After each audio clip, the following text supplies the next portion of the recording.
I would like to invite you to ask any questions that you might have throughout the presentation in our live chat box. We will answer them at the end of the presentation.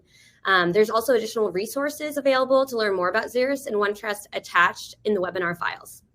I would now like to introduce Ethan Sailors. Ethan leads a team of solutions engineers at OneTrust, the #1 most widely used privacy and security marketing user experience technology platform.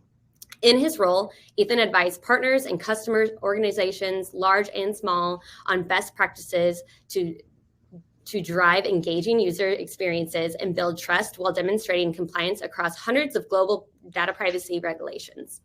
Brandon Schulte is a marketing technology expert with more than 15 years of experience. He understands the challenges faced by marketing and sales leaders to grow revenue and optimize channel effectively, external spend, and employee productivity.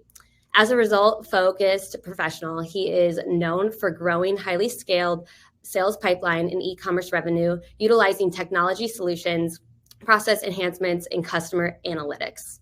I would now like to pass it on to Brandon, who can tell you more. Thanks, Reagan. And it's great to be with you here today, Ethan, as well. So we're always excited to work with our partners on presentations to both customers and prospects that really can help revolutionize your businesses.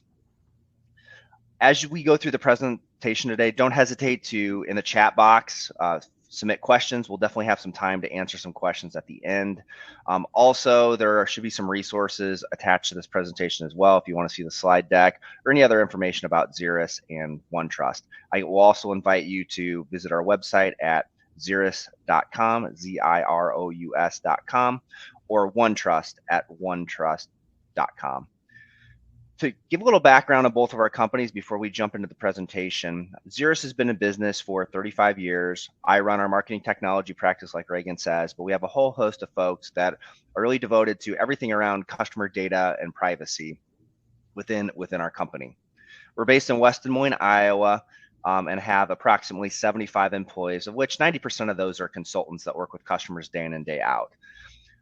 One of the things that I think sets us apart, in addition to all of our certifications and our years of experience in a variety of industries, is our average employee tenure is 9 years, which is great not only to know that you have someone that's been seasoned in the industry to be able to help you with what you need, but it also means that as we complete a project with you, likely the next project you have as you continue to evolve your MarTech stack and or security stack, we can have the same consultant work with you again and again as your needs grow and change. A little bit about OneTrust. Like Reagan said in the intro, Ethan, OneTrust is the industry-leading platform for everything when it comes to privacy, data governance, and security. They've really been a pioneer in the space to really help customers comply with lots of different regulations, specifically in the consumer trust and preference, as well as cookie compliance space. They have a host of products that can really excel at enabling your business to maintain compliance across a variety of different jurisdictions that you may come into contact with. And they're also able to help customers large and small. So we see everything from enterprise Fortune 500 companies to small and medium-sized businesses that need to comply with consent and preference management. There's also a huge amount of communities that you can leverage within the platform to be able to learn from peers just like yourself that are overcoming the same types of obstacles you see day in and day out, trying to obviously grow your business while also maintaining compliance. They're the leader in privacy and consent management space, really by leaps and bounds over anyone else in the space. You can see this by several industry rating organizations. You can also see it by their market share. I believe they're 2 or 3 times in front of their next closest competitor. So you really can't go wrong with OneTrust, which is one of the reasons why Zirous is so excited to announce our partnership with them and begin working with OneTrust to help our customers and prospects enable that platform to take advantage of their security methodology. So a couple of reasons why trust matters. So those of you that have been in the marketing space for a while, I've been in the marketing technology space for about 15 years, really understand how much things have grown and changed over that time. If you go back to Can Spam Act to prevent spammers from getting your email box, all the way to more recent laws like GDPR, which went into force that affects the European Union a couple years ago, that really guarantees customers the right to privacy as well as the need to opt in before sending them different messages. It also, in many states in the European Union or many countries, it requires you to have double opt-in consent and be able to manage that across all your platforms. And as a marketer, I'm sure you can understand how many platforms that might entail. That might be your marketing automation system, that may be a customer-facing system, that may be a back-end web portal that somebody logs into what they're doing. It could be ad platforms, it could be analytics tracking, just a whole host of platforms that are involved and touch customer data and privacy. And OneTrust really synchronizes those all together. The other thing that I think that is, somewhat frightening, when you think of only 38% of customers or 38% of companies strongly agree that they know where all their customer data is at. So that's definitely concerning from a consumer perspective, but from a company perspective, with the different fines and laws out there that could be, leveraged against your company, making sure you get privacy right is hugely important. It also really correlates to those that are willing to buy from your product, because not only does the law require you to do this, but the more apt and able you are to get the right people, the right message, the right time, all good marketers know that leads to higher conversion rates, higher adoption rates, and better repeat customers. So some of the things we've been hearing from our customers for a while, really can be solved by the OneTrust platform. Some of those things I already talked about, like where multiple applications control customer data, that they work in multiple jurisdictions. So that maybe they have a North American-based business, maybe they have a European-based business, maybe they have an APAC-based business. Different laws, not only by region, but by country, even down to the state level, like you saw on the previous level, where there's certain states like California that has the CCPA, California Consumer Protection Law, that adds some additional governance burdens to companies that you need to maintain. In addition to that, being able to have a platform that can capture information from multiple sources is hugely important. As a marketer, I think we all are aware that, I have a marketing automation platform that does one thing. I have ad platforms that do another thing. Each platform needs to be right and have the right customer journey. So having a platform that can really allow you to integrate those disparate data sources, whether the collection is done by a platform like OneTrust or those other applications that I mentioned, but being able to take that data in via API, centralize it, and then push that information back out to all those areas to make sure you're honoring your customers' preferences and staying compliant with the law is hugely important. So those are all the things that we've been hearing from our customers. And I'm really excited that we'll be able to let Ethan dive into kind of how OneTrust can help you with that. With that, I'm going to turn it over to Ethan and let him kind of go through some of the things that trust has been driving over the last decade and where we're going to go from here. Yeah, awesome. So as we just covered, trust is becoming a huge differentiator with different organizations and brands. And we're actually seeing this as a specific market differentiator coming into the digital age, right? As we used to think about organizations that we all knew and loved, we originally thought about things like price and quality. We then went from experience and engagement, which is not completely gone away. But now more and more consumers are saying that trusting a brand is more important today than in the past. And with that, there's many facets that go into helping an organization operationalize trust. But end of the day, when we think about user interaction, it's the way that they're interacting with brands on digital properties, on mobile applications, on websites, because now more than ever, that's generally the first touch point that an organization is going to have with a customer.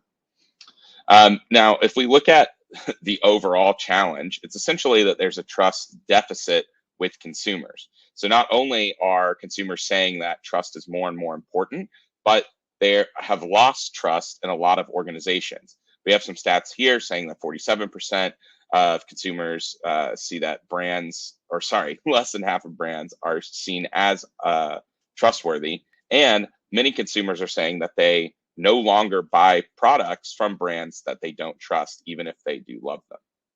And if we really look at what's driving that change, moving to the next slide here, it's that there's a lot of pressures that are ultimately driving change in this market. Of course, one is increased regulation. Organizations now more than ever have to deal with disparate privacy requirements, sometimes in different states, definitely in different countries and all around the globe, as well as different technical changes beyond just where there's a legal precedent saying that you have to offer consent or treat a user's data in a certain way. Technology providers like Apple, like Google, are changing the way that their operating systems are interacting with different identifiers and making data transfers, doing things like requiring an opt-in for the identifier for advertising, or as we've seen, Google depreciating the support for third-party cookies, as well as making similar changes into things like their Google Play Store requirements. All of these are ultimately rooted in consumer expectation. And while consumers do have an expectation for privacy and they're starting to understand that they have specific rights rights and choices around their data, if we look at the next slide, we can also see that consumers are also having an expectation for personalization as well. And while consumers are starting to understand this is how my data is being picked up, this is how it may be transferred across the web to many different third parties, the internet is still a black box to a lot of individuals. And while consumers understand that they have rights around data, there's still a huge need for consumer engagement and a consumer expectation for personalization as well. And the only way that we're going to be able to meet the expectations in this dichotomy of priorities is by making sure that we have transparent customer experiences, which allow us to ultimately facilitate the collection and use of data. Now, moving forward here, another reason that this is very important to brands and to organizations is that ultimately revenue enabling business processes rely on data. This can be shown in ways that organizations look at monetization or improving experiences, or just using complementary services. Those require things like third-party data transfers. Also, personalization and profiling, looking at being able to provide better communication and better content. And this also ties into things like conversion, looking at marketing communication, loyalty programs, loyalty schemes, as well as just general functional pieces, something as simple as proving identity or proving compliance. All of this ultimately relies on some level of consumer data. And now organizations more than ever are having to weigh jurisdictional requirements as well as technology changes and ultimately that consumer expectation. So if we move forward, we can talk a little bit about how organizations are starting to see ways to manage all of this data that they're having to collect, as well as all of the data that they're having to use. Ultimately, we have to think about the overall life cycle of this information. Number one, it starts with the original interaction that a user has with a brand, where we're looking at collecting data, right? And that can be done through things like trackers and tags, can also be done through first-party data capture and that true interaction with the user. And then from there, we have to think about how that can be enabled and ultimately facilitate things like value exchange and building trust with the individual. Now, if we break down that life cycle into three focus areas, like I mentioned, we can focus on data capture, then ultimately data governance and activation. And a lot of the times we can think about this as an iceberg, which is at its core something, many different processes that are hard to implement in terms of just that user interaction, but then all of the data orchestration that needs to go behind the scenes to make sure that that data is being used effectively, but also ensuring that it's governed in a way that still preserves this idea of trust and transparency with the end user. So let's talk a little bit about data capture. Ultimately, we need to think about improving trust at every touch point that a user has with an organization. And this is where we can look at a lot of the tooling that OneTrust has been building that facilitates things like first-party data capture, or something as simple as consent capture on a website when someone hits a homepage and now sees a pop-up where they can accept tracking. If we go beyond thinking of all of these things as something that's just a compliance function and start to think of it as functions that enable marketing processes and enable and facilitate an interaction between a brand and the customer, we can start moving from all of this content that we may need to put in front of a user when we think about notices and disclosures and checkboxes, and start thinking about context and making this contextual to each interaction that a user can have. What I mean by that is thinking about, again, that simple cookie banner. In 2018, when GDPR came around, we all thought about these as, again, big compliance functions, this giant banner we had to put on a website. Now, essentially, that's the first interaction that a user has with a brand. It's either on a website or on a mobile app. So can we take that initial touch point, deliver value exchange, have a trusted experience, and then tie that into a unified experience when that user goes to subscribe to a newsletter and now is giving more first-party data? And can we then progressively profile that user and start to tie back initial cookie IDs with an email address? If we also have persistent data, we can look at taking this beyond that interaction to another touch point, like on a mobile app, or when that user receives marketing communication. And throughout each one of these touch points, whether it's on a device, whether it's in a browser, whether it's in my email, we're still giving transparency to the user and choice to that user so they can update that communication at a later time.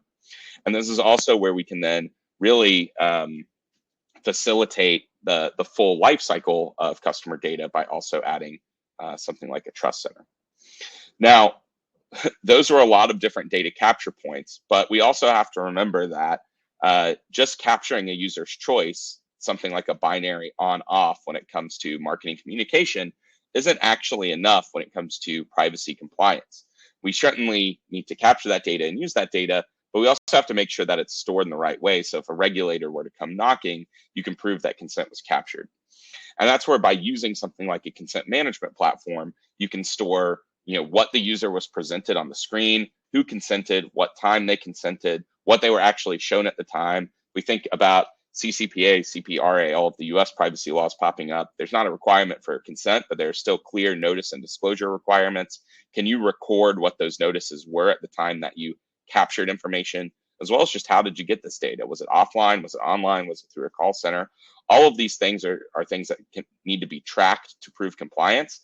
And generally, they're going to need to sit out of a true marketing automation platform so that you can track compliance and then overlay the right policies onto the rest of your MarTech stack. All right, so we've talked a little bit about what needs to be stored in terms of proving compliance, but as I mentioned, all of that's just the tip of the iceberg. Many consumers will say, even if they're offered choice when you intake their data, or if they're offered choice around how their data is used, if they opt out, oftentimes that choice is not fully honored in all of the different touch points that an organization has with that consumer, or especially if we think about a large organization, all of the different entities or brands that may be using that data. And this is more than just a concern of, did I perform the right opt-out? It's ultimately a large data governance concern as well. So let's take a look at why that may be happening. If we think about a large organization, ultimately the information that you're collecting when it comes to consumer information, PI, marketing data, it's going to sit in many different silos, right? You've got obviously your marketing, your digital teams using this data to drive their initiatives, drive campaigns. You may have product teams using this to enhance products, looking at offering better services. And then obviously you have privacy and compliance teams sitting in an area where they need to make sure that you're overlaying the right policies, making sure that you're associating risk and using this data in the right way in terms of the law. And then you also have security and governance teams implementing those technical policies over the different data stores that you may have. And all of these teams generally have disparate systems, they have disparate priorities, and they need to use this data in different ways. So as we're collecting this data, we ultimately need to be able to enforce policies and govern data downstream. And if we look at the next slide, we can see that this is done through things like data orchestration, or more importantly, data and trust intelligence when it comes to capturing this data. So when we think about the OneTrust consent and management platform, we're looking at more than just capturing consent, recording that consent in an auditable log, but actually performing real-time synchronization, as well as actioning all of this data downstream. And that's where it's very important that we work with our partners who may have that in-depth technical understanding of our customers' MarTech stack, so that we can work together to make sure that we're solutioning this in a way that you're able to, one, govern data and enforce user choice, but also ultimately activate it downstream as well. And if we actually look at things like data activation, while the governance and enforcement is absolutely critical, we also need to understand that this is valuable information. And this is information that drives revenue at a business. So by passing this to the right systems, we can look at enabling many processes, whether that's offering timely offers, better customer service experiences, or just things like targeted and personalized content, or even customized recommendations. Because ultimately, all of this comes from a user's preference, user's first-party data, and all of this information that's swirling around in this ecosystem. And this is where we can leverage all of this technology to actually deliver personalization while still making sure that we're preserving that customer expectation for trust. Now, if we look at the next slide, another area that we can really go above and beyond is by looking at things like trust centers. So we've talked a lot about capturing data and all of the work that needs to go up front to initially facilitate that value exchange, facilitate that interaction with the user so that they'll ultimately opt in or provide information. We've also talked about the complication of just getting that data to everywhere that it needs to go. But if we really think about trust and transparency, we can ultimately tie that down to user choice. And that user choice can come through users accessing account preferences, or even users clicking something like an unsubscribe link, which used to just be what we think of as a nuclear opt-out, right? We now lose all ability to market to this individual. But if we think about privacy rights that users have, if we think about the right to opt out, or even just the emotion that comes behind a consumer or a user performing an opt-out or performing a data deletion, it's generally because they either have lost trust with the brand, or they're receiving content that they don't care about, or they're receiving too much content. So by building scalable, dynamic preference centers and trust centers, we can now take that interaction that would have ultimately lost data point in an addressable audience and say, well, maybe you just want to receive content weekly instead of daily. Or maybe you actually don't care about receiving this specific product, but want to receive this product and still like our brand. And this is really where we've seen, by offering broader choices to the user, we limit the amount of opt-outs. We look at more of opt-outs.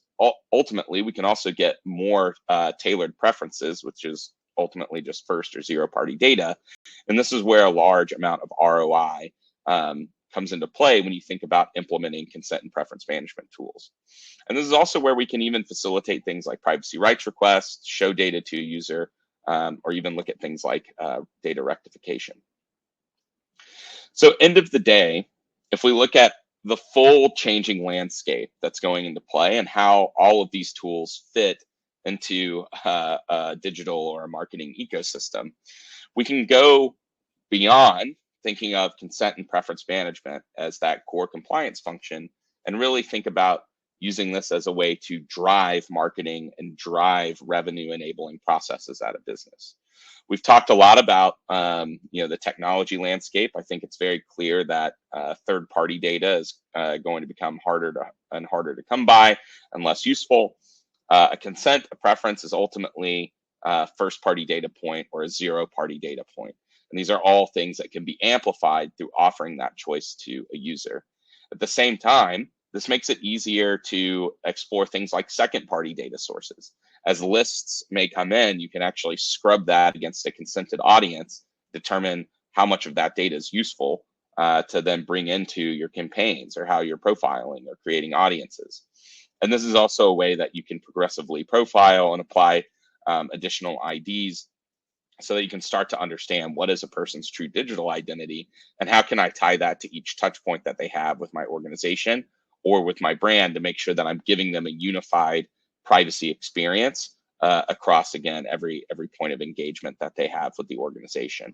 And ultimately, this helps you future-proof personalization, because if you're capturing data in a transparent and ethical way up front, then you're more resilient to ultimate changes in the privacy, regulatory, or tech landscape. And then that allows you to ultimately drive revenue.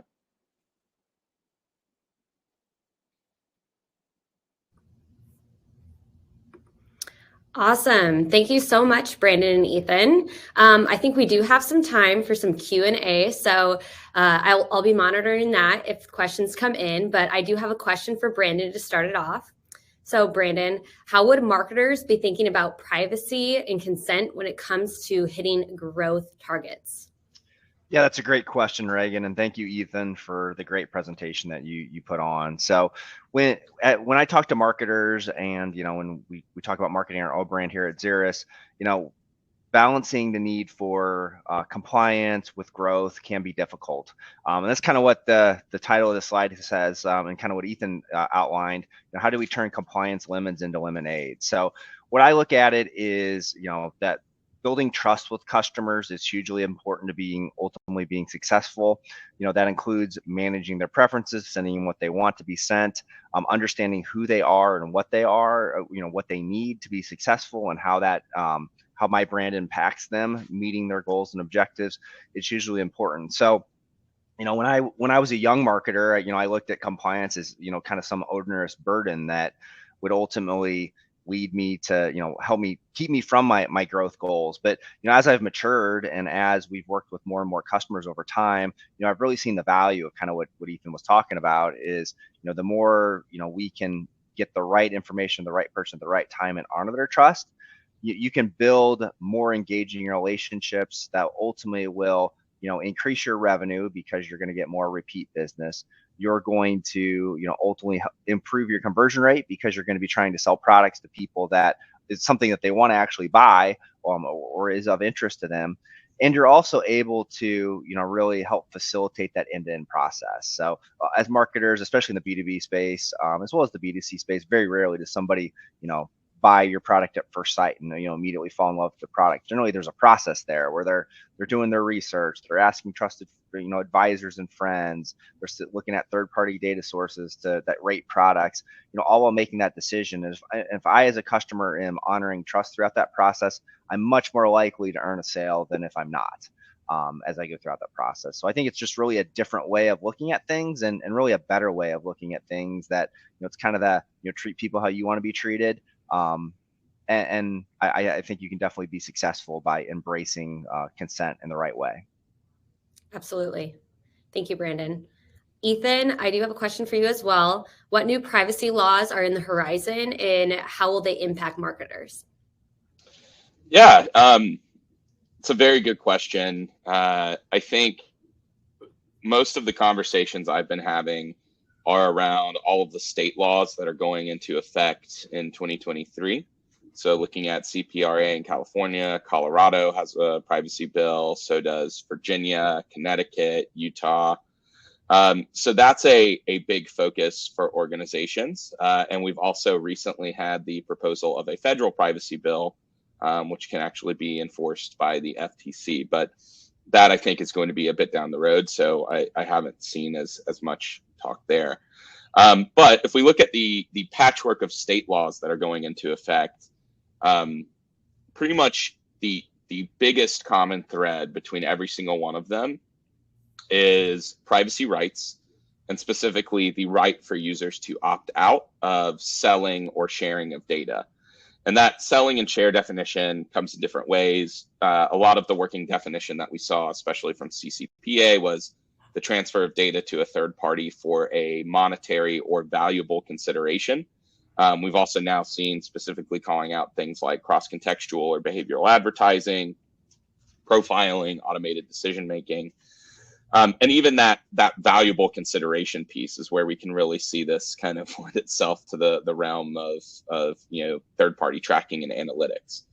So without going into too detail of all of the nuances of each law, I think if we look at the broadest theme, it's that users now care about where their data goes and how it's used.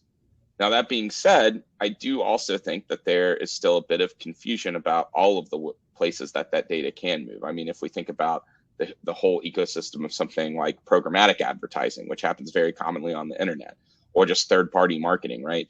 It's still a black box to a lot of people.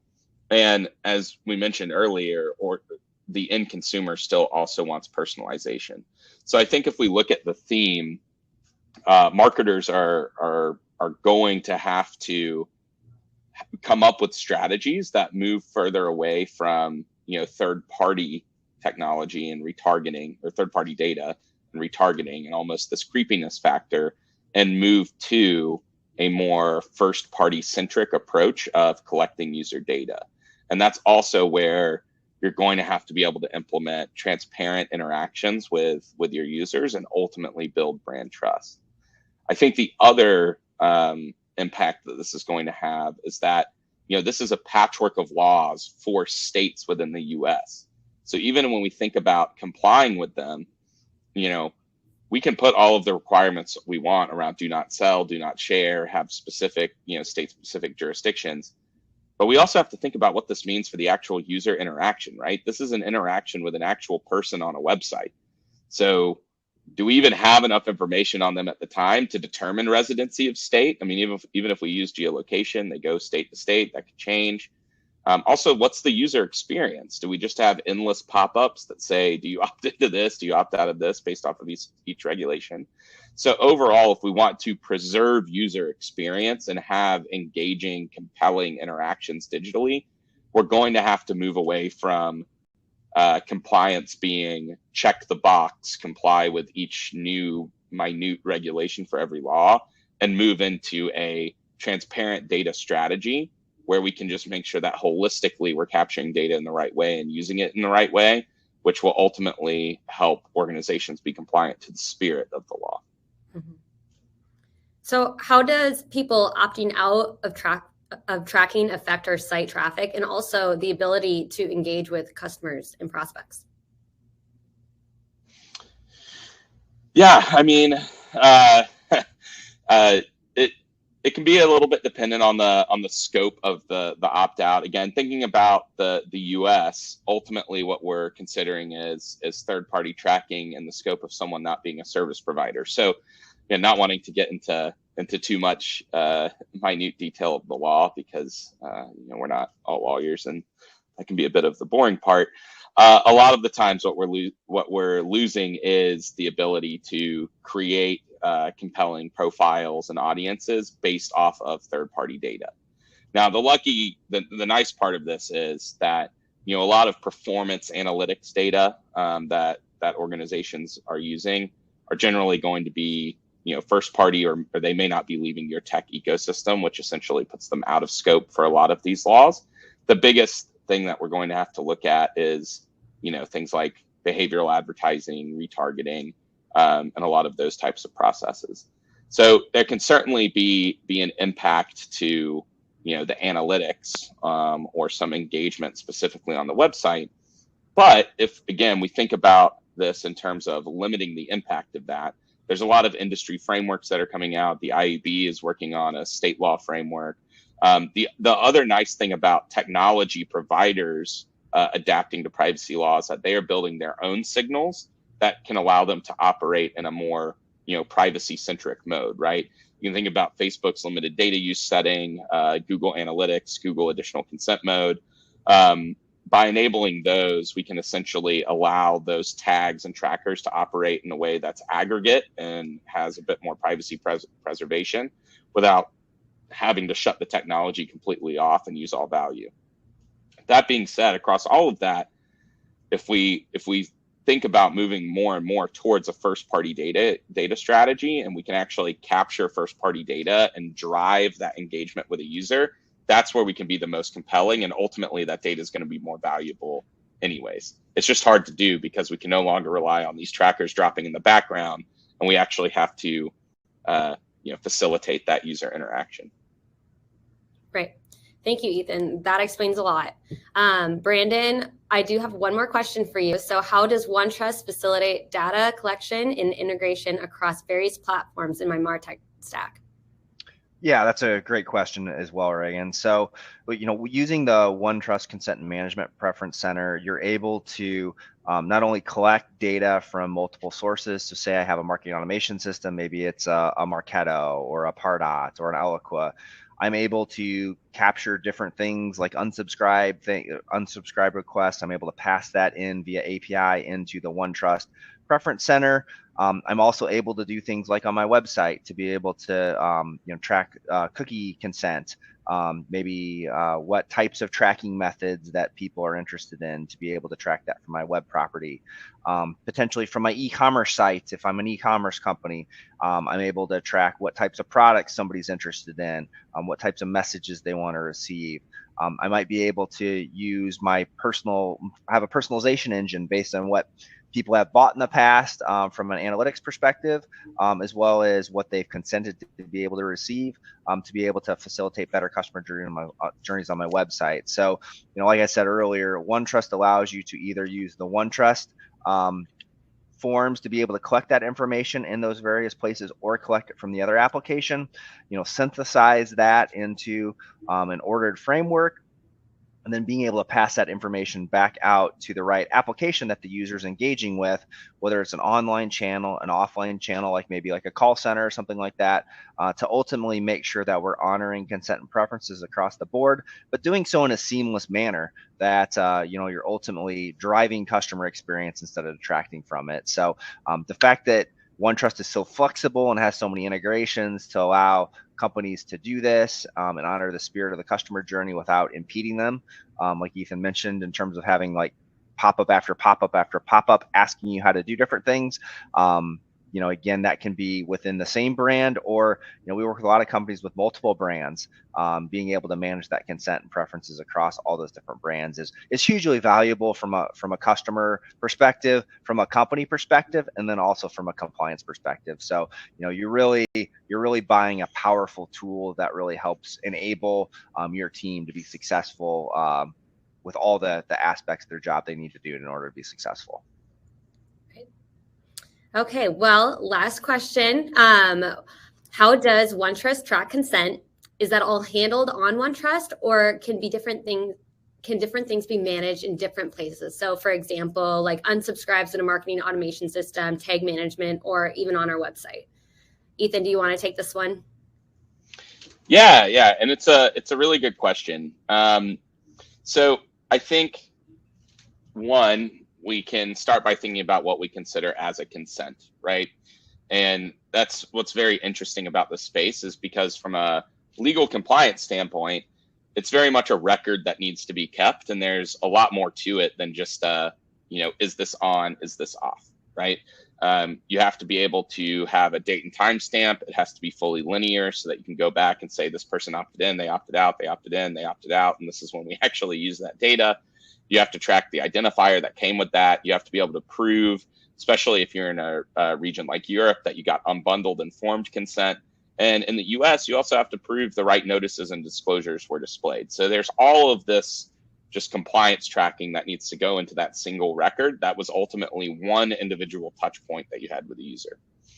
That is generally going to be fully collected and reside in OneTrust, while certain data points of that can be passed elsewhere for analytics. Now, if we also think about what that consent means, it's the interaction and the user's choice, which can be the on-off. Now, as well as metadata that may come around that, like I specifically want shoes versus a bag versus a shirt, or just metadata about me, which you may pull from the web, like I have an account versus I'm just an email subscriber, all that jazz. All of that, while it may stay in OneTrust, will also just have to go other places, right? Because OneTrust isn't a marketing automation platform. You actually need to get this to the tools that can use it, which is where we think about, from a governance perspective, enforcing data policies, but from a marketing perspective, activating that data, right? Taking something that is valuable, the user interaction, and making sure we can use it. So this is definitely going to have to go to the tools that are driving campaigns, CRMs. But as we're looking at organizations starting to pull data together out of all of these silos, this is also great opportunities where we can dump data into the Snowflakes of the world, the Databricks of the world, push this all into your CDPs, and then based off of the specifics of the system, we can then even overlay specific data use policies, data access control. But I guess short answer is the record of consent resides in OneTrust. The data will ultimately get passed into your MarTech ecosystem, so you can actually use it and market to the individual effectively. Ethan, I think you answered that perfectly. Thank you so much, Ethan and Brandon, for your expertise. That concludes our Q&A and our presentation. Thank you for watching our webinar on Trust as a Marketer's Competitive Edge. We look forward to connecting you with Brandon and Ethan for anyone who's interested in learning more about what Zirous and OneTrust has to offer. Thanks again and have a great day. We'll be sending this out shortly.